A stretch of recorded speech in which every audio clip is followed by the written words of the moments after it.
먼저 인사를 드리겠습니다. 저는 저희 학원 고등부원장 정승입니다.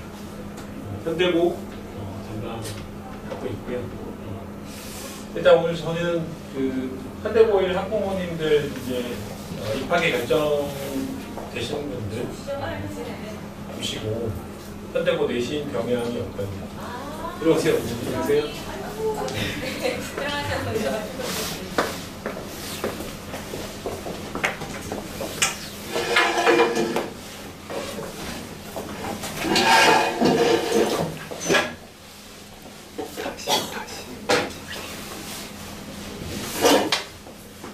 다시 좀 인사를 드려야 될 것 같은데. 안녕하십니까? 고등부원장 정진훈입니다. 현대고 매년 담당하고 있고요. 어머님들께 현대고 내신의 경향은 어떤지 하고 좀 설명을 드리도록 하겠습니다. 오늘 말씀드릴 거는 이렇게 대략 크게 4가지 정도로 잡아서 설명을 드릴 거고요. 우선은 첫 번째, 현대고 내신이 어떤지 궁금하실 것 같아요. 아이를 일단 현대고에 보내시게 결정이 됐는데 주변에서 학교 내신이 어려운 학교라고 하는 건 익히 좀 들어서 알고 계실 것 같습니다. 어떤지 좀 보겠습니다. 3가지 정도의 크게 특징을 잡아봤습니다. 교과서는 대한민국 모든 고등학교들이 어쨌든 검인적 교과서 하나는 채택해서 써야 되는데 학교에 부교재가 2번이에요. A, B로 나눠서. 그래서 문학 부교재 하나, 문법 부교재 하나 이렇게. 그리고 학교의 내신의 문제의 수준이 수능하고 비교해서 거의 차이가 없습니다. 그리고 주변의 어떤 학교들보다 내부적으로 굉장히 학생들 간의 경쟁이 치열한 학교입니다. 이게 올해 끝난 지 한 일주일 안 됐어요. 일주일 정도 됐을까요? 학교의 2학기 기말 교과서로만 보면 시 한 작품, 그 다음에 고전 산문 하나, 그리고 문법에서는 이렇게 문법 요소라고 하는 한 단어. 그러면 이제 사실상 학교 내신으로만 봤을 때는 굉장히 교과서 단원으로는 적죠. 근데 부교재, 그 다음에 부교재뿐만 아니라 시험지에서 이렇게 낯선 작품들이 2개씩 연계가 됐습니다. 그리고 문법의 경우에는 교과서의 내용은 거의 무시하고 교과서의 동일한 단원에 이렇게 문법 요소들이라고 하는 건데 이것들을 부교재에서 심한 형태의 수업으로 진행을 하고 있습니다. 그래서 현대고의 경우에는 여기 숫자를 앞에 있는 1이라고 하는 숫자는 교과서에 있는 거 하나이고 그 다음에 중간에 있는 6은 부교재 그리고 뒤에 있는 플러스 2는 시험에서 처음 보는 낯선 지문. 그래서 현대고의 경우에는 제가 거듭 설명을 드리지만 학교의 교과서보다는 부교재의 중심이고 그래서 부교재가 수업에서 굉장히 차지하는 비중이 큽니다. 그 다음에 오늘 나눠드린 자료 보시면요. 다음 페이지에 제가 일부러 거기다가 문제 2개를 넣었습니다. 하나는 현대고 문제고 하나는 수능 문제입니다. 고3 수능. 둘 중에 어떤 게 현대고 문제이고 어떤 게 수능 문제일까요? 참고로 현대고 문제는 고등학교 1학년 문제입니다. 고등학교 1학년 문법 문제랑 수능도 언어와 매체 아시죠? 원매에 출제됐던 문제인데 어떤 게 현대고 문제일까요? 1번일까요? 아니면 2번일까요?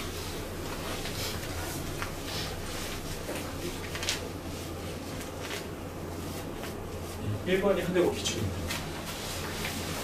2번이 수능 기출입니다. 현대고의 특히 문법 부분이 매년 거의 한 10년 이상이죠. 문법 문제들이 굉장히 어렵습니다. 학교에서.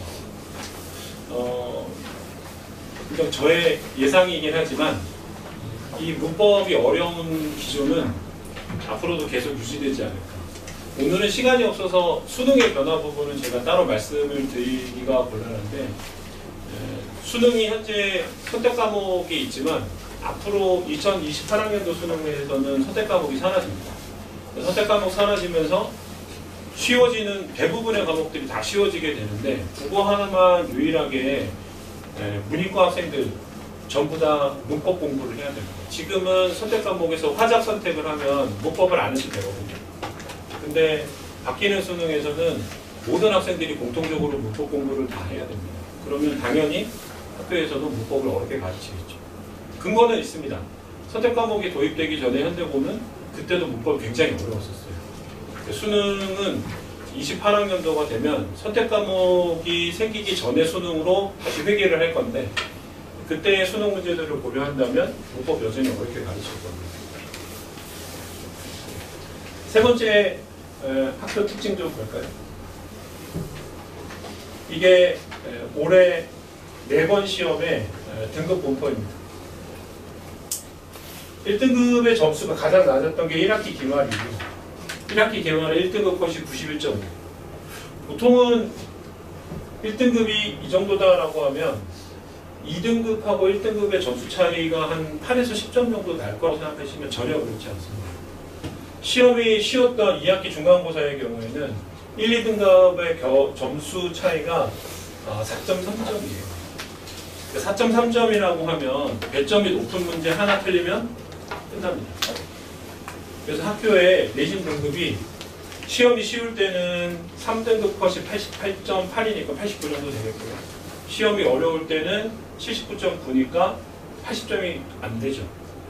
이게 무슨 의미냐면 시험이 어려울 경우에는 1, 2, 3등급의 등급 간의 격차가 간격이 커지고요.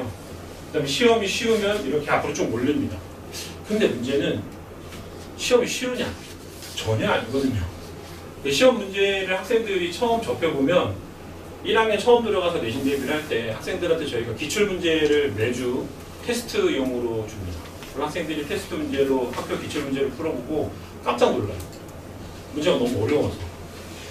근데 그렇게 어렵게 공부를 시켜서 시험을 보고 나면 이렇게 앞으로 1, 2, 3등급으로 쭉 몰려있어요.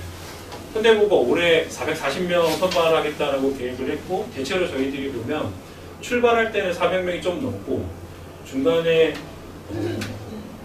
어떤 학생들은 전학을 가거나 또 전학 들어오는 학생도 있어요. 자퇴하거나 하는 학생이 있어서 그래도 380명에서 390명 정도는 없기 때문에 1등급이 현재 9등급제에서는 1등급이 16명 정도 됩니다. 네, 그 안에 들어가는 학생들뿐만 아니라 2등급이나 2등급에서 3등급 앞에 있는 학생들의 경우에는 언제든지 1등급으로 올라갈 수 있는 가능성이 있어요. 내부 경쟁이 워낙 치열하기 때문에. 그래서 어떻게 보면 올해 현대고가 작년에 비해서 여학생 정원이 좀 늘었더라고요. 남학생은 또 좀 줄이고. 네, 그랬는데 결과를 봤더니 대체로 정원에서 한 5, 6명 정도 더 지원을 했다고 들었습니다. 네, 그런 학생들 중에는 성적이 썩 중학교 때 안 좋은 학생들도 있고 반면에 또 중학교에서 거의 뭐 최상위권에 있는 학생들도 있고 그런데 지금처럼 예비고일 과정에서 준비를 열심히 한 학생들이 딱 학교에 문 열고 들어가서 중간고사를 보면 본인들의 중학교 성적하고는 몹시 다르기 때문에 굉장히 혼란스러워요. 중간고사 한번 딱 보고 나서 아이들이 멘탈이 정말 이렇게 무너져 내리는 친구들이 꽤 있습니다. 두 번째는 내신이냐, 그 다음에 정시냐. 사실은 수시냐 정시냐라고 해야 될 텐데 그 5등급제라고 하는 것 때문에 제가 사이트를 내신이냐 정시냐를 뽑았습니다. 지금 이제 현행 9등급제이고 그 다음에 개편되는 5등급제인데 비교해 보시면 이렇게 아까도 제가 일찍 오신 어머님하고 말씀드렸는데 4%가 현재 1등급이고요. 7%까지가 2등급입니다. 그래서 올해 자사고가 저는 자사고 결과가 나오기 전에 8월달부터 제가 저희 예비고일 설명을 할 때 올해는 자사고가 굉장히 지원율이 높아질 거라고 예상을 했고요. 저뿐만 아니라 입시 연구하시는 분들이 그렇게 생각을 했는데 오히려 자사고가 작년보다 경쟁률이 많이 떨어졌다라고 하더라고요. 근데 전국 자사는 좀 다르고요. 그 다음에 지금 서울 시내처럼 이렇게 지역의 자사고 자립형 학교들의 경우에는 생각보다 지원율이 좀 경쟁률이 많이 떨어져서 세화의 휘문고 미달이고 그 다음에 강북 쪽에 있는 대과고 같은 경우에는 좀 4, 7대 1이더라고요. 근데 그 이유는 뭐 여러 가지 이야기들을 하지만 그런 얘기들을 저도 오늘도 들었고 그전에도 들었는데 의대 지원에 좀 불리하지 않겠느냐. 1등급에 못 들어가게 되면 1등급이 10%이니까 만약에 10%에 못 들어가게 되면 여기에 들어가서는 의대 지원이 어려울 거다. 근데 의대 지원하려면 9등급제에서도 4% 안에 못 들어가면 의대는 못 써요. 2등급까지는 못 쓰거든요. 그래서 어떻게 보면 개편 5등급제가 자사고에는 훨씬 더 유리할 수 있습니다. 지금의 수시 모집 전형에서 좀 바뀌기는 하겠지만 일단은 이렇게들 전망을 했거든요. 과도한 내신 경쟁을 줄이기 위해서 등급제를 변화하니까 대입 선발을 위한 자료로서의 의미는 없어질 거다라는 추측. 그래서 그런 건지는 모르겠는데 지금들 다들 이렇게 전망을 합니다. 전형 요소가 다양하게 추가되거나 달라질 거다. 그래서 대학별 선발고사, 지금 하고 있는 논술이라든가 구술 면접이라든가 이런 거 강화하지 않을까라고 얘기를 하고요. 근데 어쨌든 수시 모집에서는 내신이 가장 중요한 반영 요소인 건 맞습니다. 이게 좀 혼란스럽죠. 자사고는 당연히 내신이 경쟁에서 불리하다고들 하는데 그렇다면 우리 아이를 자사고 보내는 게 맞는가? 그리고 지금 이미 보내기로 했는데 나중에라도 혹시 방향을 전환해야 되는 건 아닌가? 불안하실 것 같습니다. 솔직히 제가 만약에 지금 저희 아이가 지금 상황이면 저도 불안하긴 할 것 같아요. 바뀌는 입시 제도의 첫 번째다. 근데 수능도 바뀌고 내신도 바뀌니까 두 가지가 다 바뀌는 거거든요. 그러니까 당연히 불안하시고 또 여러 가지로 고민도 많이 하실 것 같습니다. 이렇게 잘라서 좀 볼까요? 이렇게 보시면 개편 5등급제에서는 기존의 1, 2, 3, 4등급이 어디에 걸리느냐. 개편 5등급에 보시면 3등급의 약간 상위 부분에 걸립니다. 이거 제가 왜 보여드리냐면 작년에 아직은 올해는 결과가 안 나왔으니까 24학년도 서울 소재 대학 우리가 흔히 뭐 15개나 16개 이렇게 얘기하죠. 평균이 2.8입니다. 근데 2.8은 일반고의 경우. 일반고의 70% 컷 기준이니까 물론 우리가 흔히 말하는 뭐 서울대, 연고대, 서성한 이런 쪽의 경우는 2.8은 아니에요. 중경외시 그 다음에 나오는 여러 학교들까지 다 포함해서 이제 인서울이라고 하면 2.8등급 정도라고 보는 거죠. 그럼 5등급제의 2등급은 어떨까? 여기 5등급제로 봤을 때 2등급은 역으로 산출하면 그 전 현행 9등급제에서 4등급에 해당이 됩니다. 얘네들을 그러면 뽑아갈 건가라고 하는 의문이 생기고 그러면 우리 아이는 자사고를 갔는데 얘가 내신 10% 안에 못 들어서 현대고 같은 경우라면 45등 뭐 이 정도 되겠죠. 45등이나 44등에 못 들면 어떡하지? 이런 불안이 생길 겁니다. 그래서 제가 재밌는 자료를 하나 보여드릴게요. 이게 제가 입수한 자료가 아니고 서울시 교육청에서 쉽게 말하면 공공기관입니다. 공공기관에서 발표한 자료인데 서울시립대 전형별 결과입니다. 이거 제가 저번에 설명회에서도 얘기했었지만 자료는 오늘 처음 보여드리는 거거든요. 인문계열입니다. 서울시립대 인문계열. 그 다음 두 번째는 이공계열. 여기서 당연히 우리는 뭘 봐야 될까요? 이거죠. 자사고가 인문계열의 경우에 서울시립대는 3.65. 그 다음에 이공계열은 4.2. 자사고 학생들이 서울시립대에 지원했을 경우에 이건 지금 학생부 종합전형입니다. 물론 학생부 종합전형은 수능 최저를 맞추긴 해야 되겠죠. 근데 이 정도 결과면 앞부분에 봤었던 5등급제 2등급 그 딱 걸리거든요. 그 자사고의 아이를 보냈는데 우리 아이가 내신으로 따진다면 학교에서 34% 안에 들어간다. 그래도 서울시립대는 보낼 수 있어요. 이거 하나만 가지고 라고 말씀하실 것 같은데 제가 가르쳤던 학생 중에 걔가 지금 이제 연대국문과 2학년이 올 텐데 재수했으니까 첫 번째 해에 걔가 내신 4였어요. 현대는 서강대 국문과 갔거든요. 수시로. 그리고 재수해서 나중에 그 다음에 정시로 연대 국문과 갔어요. 현대고에 다니는 학생들 중에 2학년 때 굉장히 혼란스러워하는 친구들이 있어요. 저 내신 아무리 해도 안 돼요. 그런 애들의 특징은, 공통된 특징은 뭐냐면 모의고사 보면 1등급 나옵니다. 모의고사 1등급을 찍는데 학교 내신은 3이나 4 나와요. 자기는 가망이 없다고 생각하는 거죠. 너 어디 갈 건데? 라고 물어보면 아직은 잘 모르겠어요 라고 얘기해요.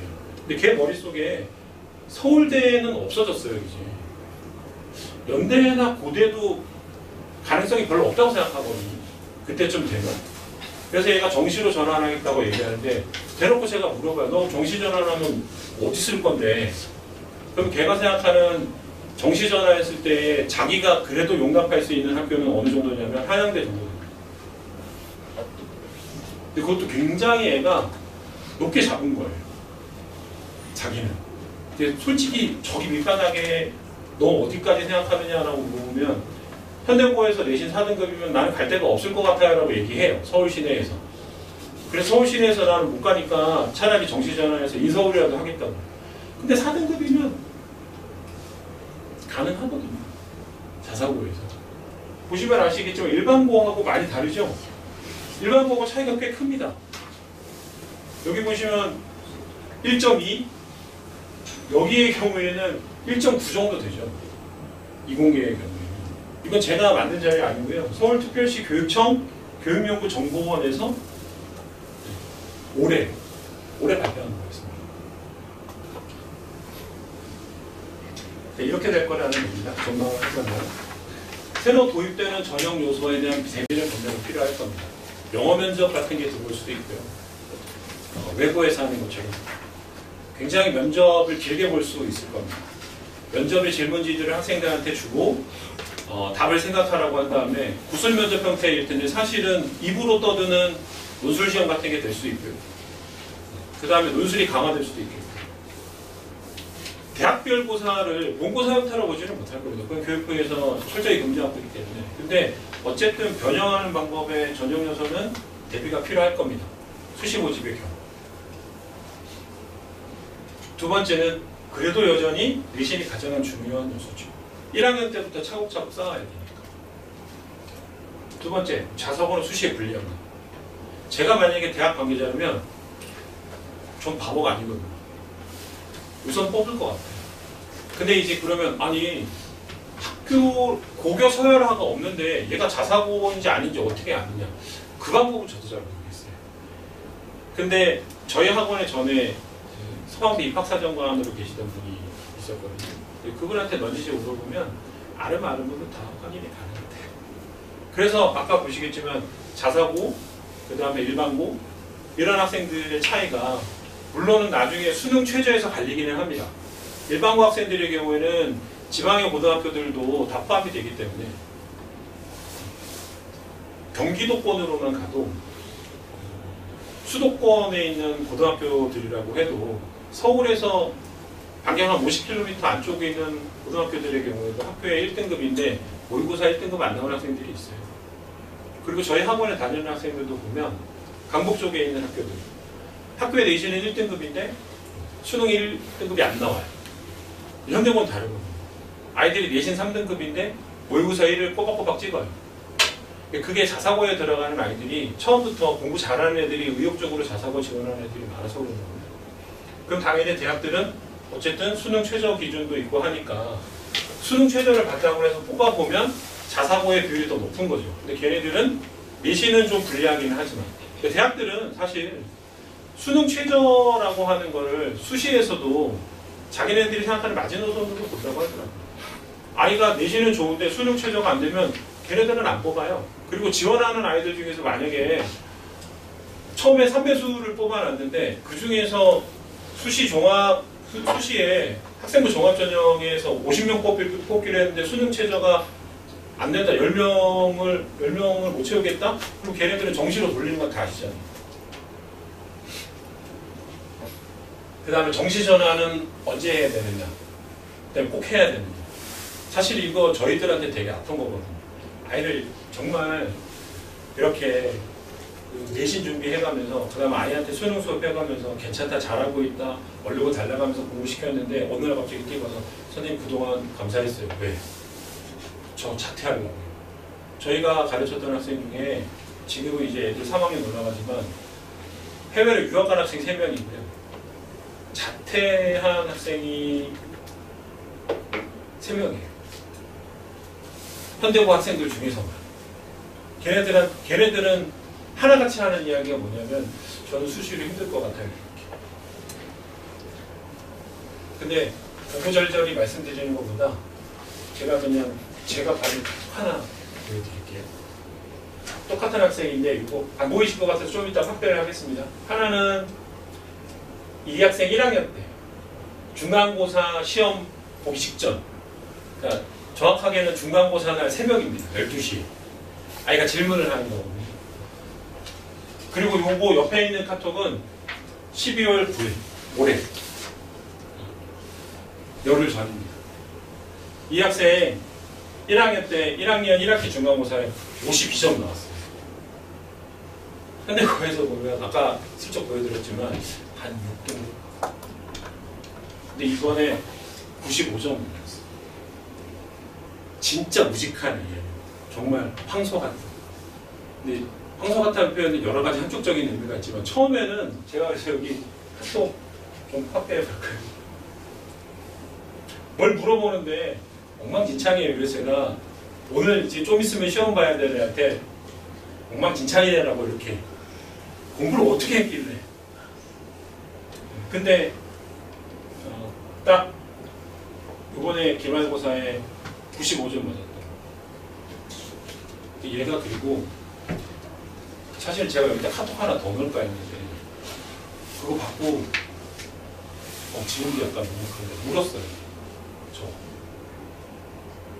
얘가 저한테 그 커피 쿠폰 보냈어요. 제가 학생들한테 커피 쿠폰이나 이런 거, 그 케이크 쿠폰 이런 거 학생들한테 자주 쏘거든요. 애가 학교 프린트 같은 거 자기가 필기 예쁘게 해가지고 보내면 그 되게 어떻게 보면 자기 경쟁자들인 잠재적 경쟁자인 학원의 학생들이 그걸로 공부하게 되면 자기한테 손해가 될 수도 있잖아요.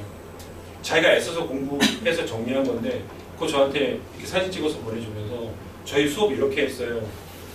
그리고 자기네들이 그렇게 준 자료로 저희가 내신 대비 해줄 거라는 거 알고 얘도 보낸 적 있어요.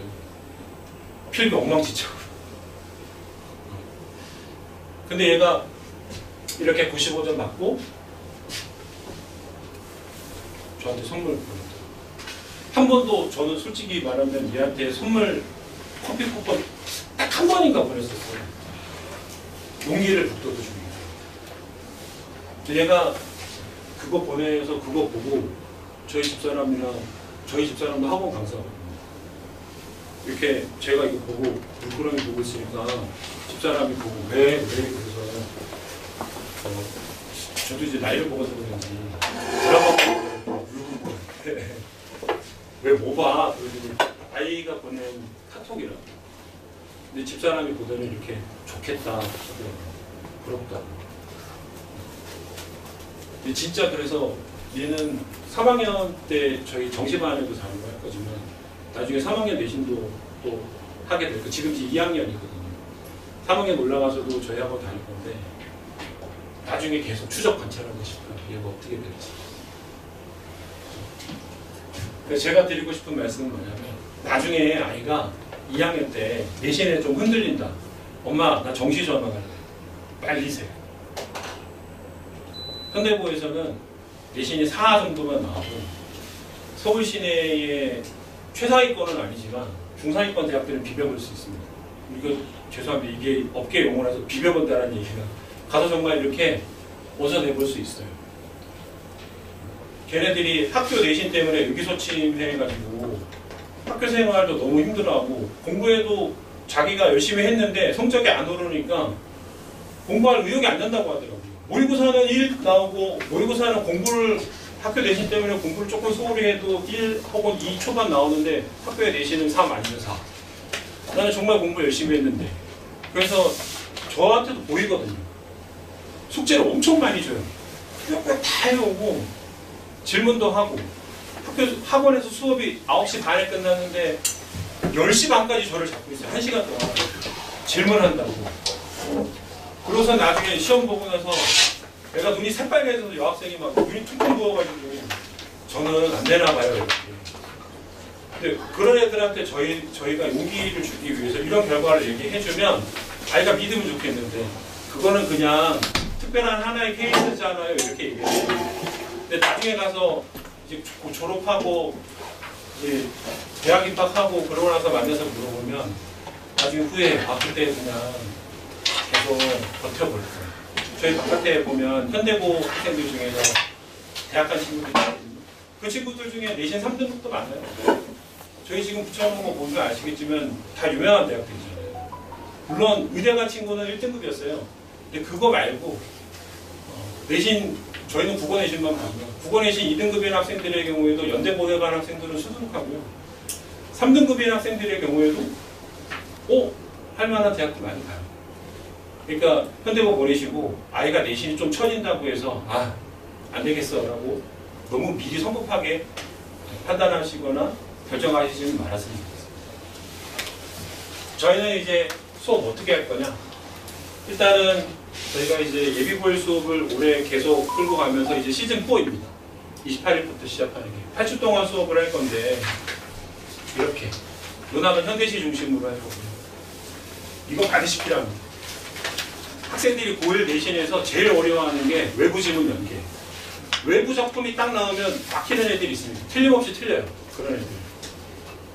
이게 학원이라고 하는 게 어떻게 보면 아까도 제가 어떤 학부모님하고 오늘 설명하기 전에 통화했거든요. 현대고 대학 의원님이셨는데 근데 그 어머님은 저는 오늘 이 얘기 할까 말까 고민을 좀 해야겠어요. 어떤 다른 학원에 가보셨는지 그 학원에서 그렇게 얘기했다.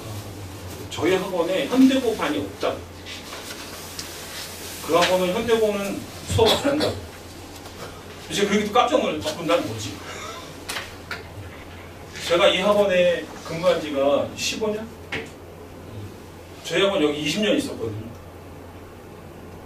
그동안 현대고반이 없었던 적은 단 한 번도 없고요. 1, 3학년 현대고 학생들 다 합산하면 많을 때는 저희가 300명 가까이 현대고 학생들 데리고 있거든요. 현대고반 한 학년에 5개반씩 운영하는데 우리 학원에 현대고반이 없다니 음해를 안 했으면 좋겠어요. 그리고 혹시라도 주변에서 그런 분들 계시면 그냥 이렇게 흘려주세요. 제가 이런 굳이 동종업종에 뭐 경쟁하는 학원하고의 사이에서 일을 좀 이렇게 부끄러운 얘기지만 어머님께 말씀드리는 이유는 학원에 저희 보내주셨는데 그런 헛소문 때문에 혹은 흑색선제 때문에 불안해하실 거. 실제로 그런 부모님들이 있으세요. 그냥 다른 학원 보내야 되는데 이유를 말씀하시기는 왠지 좀 민망하시니까 저는 저희 학원에서 현대고를 메인으로 하고 현대고만 하고 있습니다. 저는 올해 고3 수업도 놔버릴 거예요. 고3 수능도 놔버릴 거예요. 그래서 현대고 3학년 올라가는 친구들하고 그다음에 새로 들어올 1학년 학생들하고 걔네들 붙잡고 중내 사내 하려고. 문학은 아까 말씀드린 대로 현대시 중심으로 할 거고 그리고 저희가 지금 과정 이제 다음 주면 수업 마무리되는데 이거 독서를 뺐거든요. 그래서 어머니들 상담 전화해 보면 근데 독서는 왜 안 하시나요? 물론 3개 다 하면 좋죠. 시간이 그렇게 되지 않습니다. 지금 상담하면서 어머님들이 제일 힘들어하시는 불편해하시거나 제일 의문을 가지시는 부분이 저희가 시즌 4에서는 주 2일째로 할 거거든요. 아니 왜 국어학원이 주 2회 수업을 하느냐? 문학하고 독서하고 문법에다가 모의고사까지 하려면 사실은 주 2회도 빠듯합니다. 대부분의 학원들이 커리를 보면 국어를 주 1회 3시간을 합니다. 3시간 수업을 해가지고 될까요? 그분들한테 그냥 물어보면 3시간 수업을 해서는 3개 중에 아무것도 제대로 안 돼요. 문법도 너무 어렵고 문학도 해야 될 게 많고 특히 독서의 경우에 지금 안 해놓으면 고1 3월달 모의고사에서는 성적이 안 나옵니다. 최근에 서울시교육청 모의고사가 너무 어려워져서 1등급 컷이 어떨 때는 78점 그리고 대부분 80점대예요. 서울시교육청 모의고사가 거의 정말 이런 말씀을 드리는 거예요. 지금 약간 미쳤어요. 너무 어렵게 나오거든요. 근데 그런 컷으로 나오는데 그건 전국 단위의 컷이고요. 실제로 학원 학생들 조사해 보면 90점 넘는 친구들 많아요. 잘 다져놓은. 근데 거기에서 가장 중요한 게 이겁니다. 저희 8주 동안 수능, 평가원, 그 다음에 교육청 모의고사 중심으로 학생들하고 비문학 훈련을 할 겁니다. 그리고 문법은 수능 정복, 마치 우주 정복처럼 말씀드리는 건데, 문법 수준을 수능 기출문제를 풀 수 있는 수준까지 끌어올려 놓지 않으면 나중에 결국 이렇게 또 수업에서 학생들의 능력을 최대치로 끌어놨을 때 점점 좀 더 빠지거든요. 나중에 내신돼서 못 써먹어요. 그때 되면.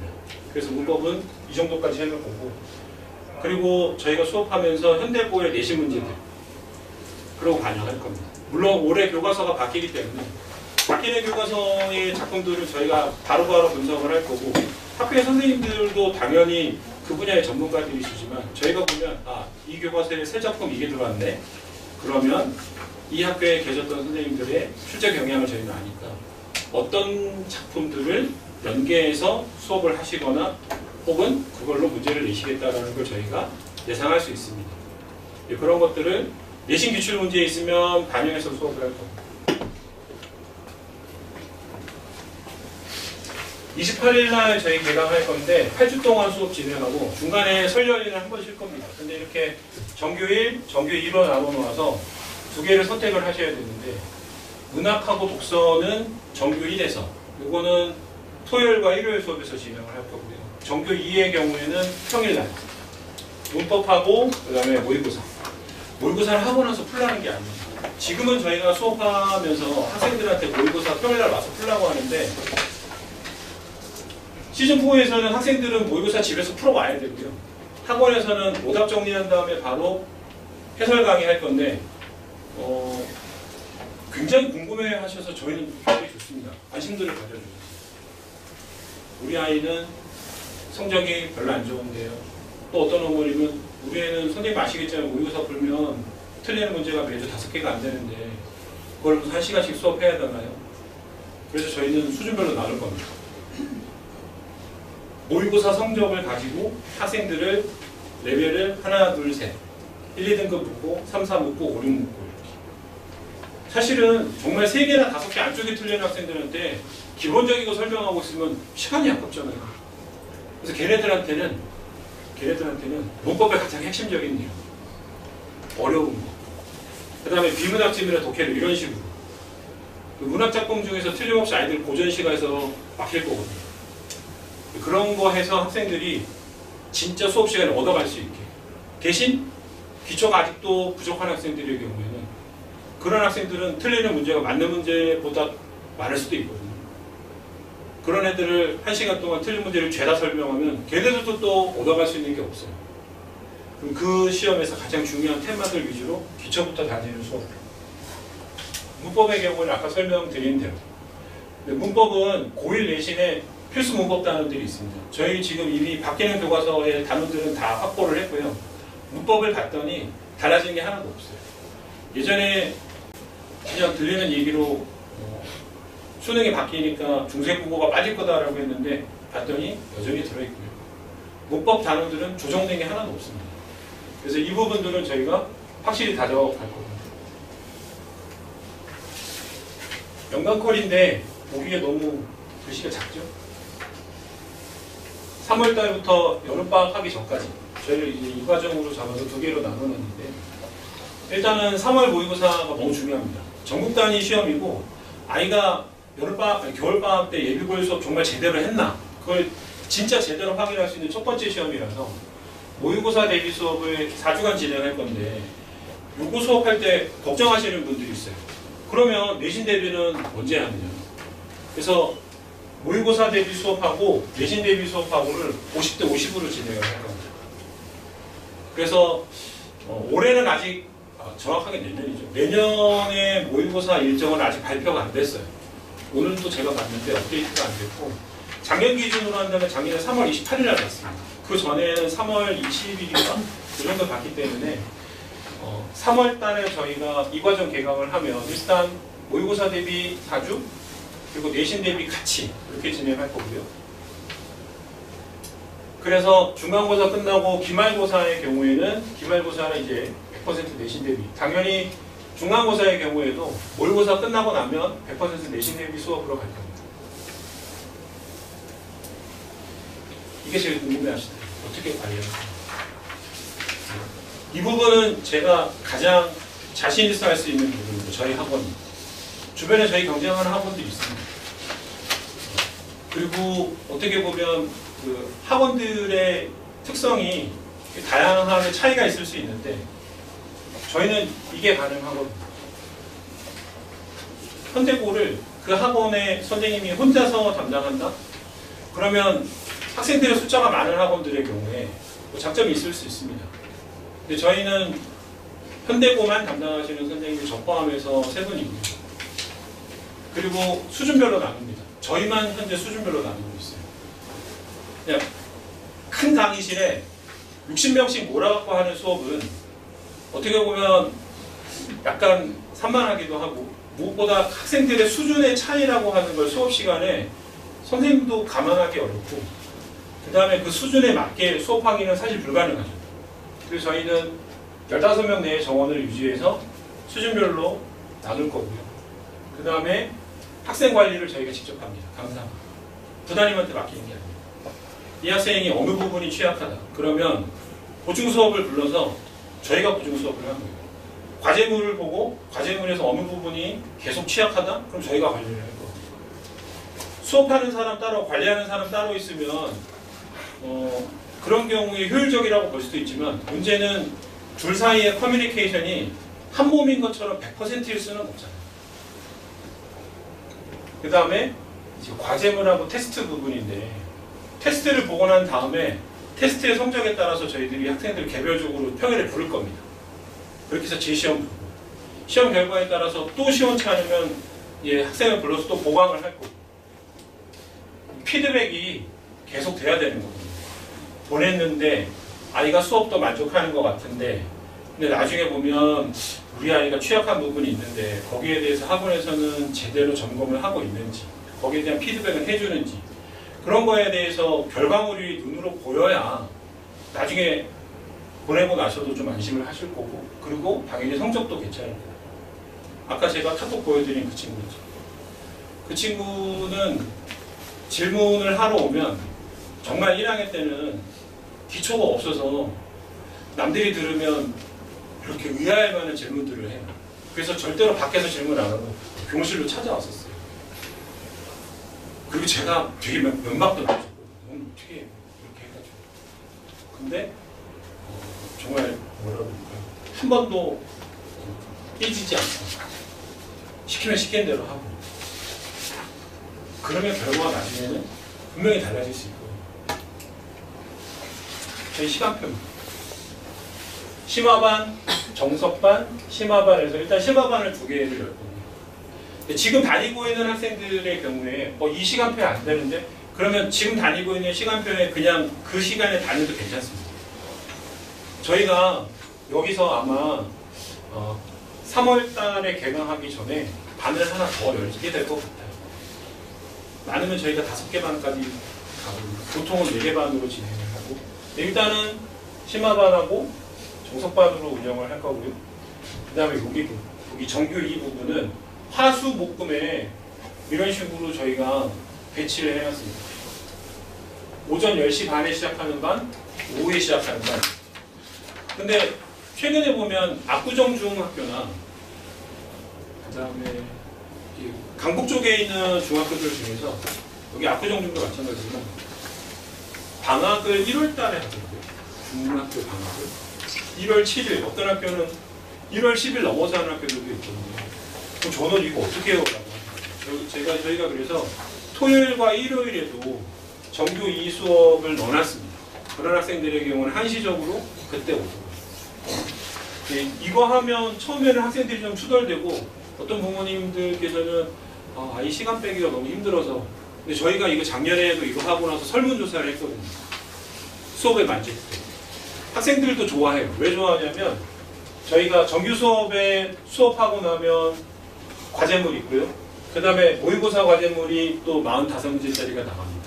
그럼 한 주에 학생이 풀어와야 될 게 기본적으로 한 80문제 정도 되는데 그거를 토요일 날 학원을 오후 6시에 온다? 그럼 이 학생은 금요일 날 밤에 새벽에 하기 시작하거나 아니면 토요일 아침에 하기 시작해요. 엉망이죠, 그럼 결과가. 그럼 저희는 당연히 성적표 그림 문자를 엄마한테 가거든요.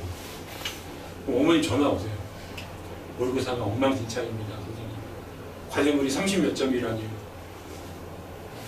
근데 저희가 이렇게 나눠서 하고 나서 그런 민원이라고 해야 되나요? 그런 부분들이 많이 없어졌어요. 학생들도 일단 숙제를 한 방에 몰아서 할 거를 모의고사 나누고 정규반 나눠서 과제물도 자기가 할 시간들이 확보가 되고 무엇보다도 자기가 공부의 계획을 세울 수 있게 된다. 평일날 오기 전에 평일날 문법하고 모의고사 수업 듣기 전에 언제 여기에 대한 숙제하고 그 다음에 그러고 나서 또 여기에 대한 숙제는 언제 하고 28일날 토요일날 저희 개강할 거고요. 현대고 주변에 계시는 분들이 있으시면 저희 학원으로 보내주십시오.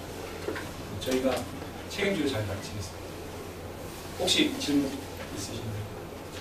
궁금한 거 있으면 뭐 현대고의 내신뿐만 아니라 뭐든지 다 물어보시면 제가 알고 있는 성실껏 답변드리겠습니다. 이따가 따로 물어보셔도 됩니다. 다음에 또 뵙겠습니다.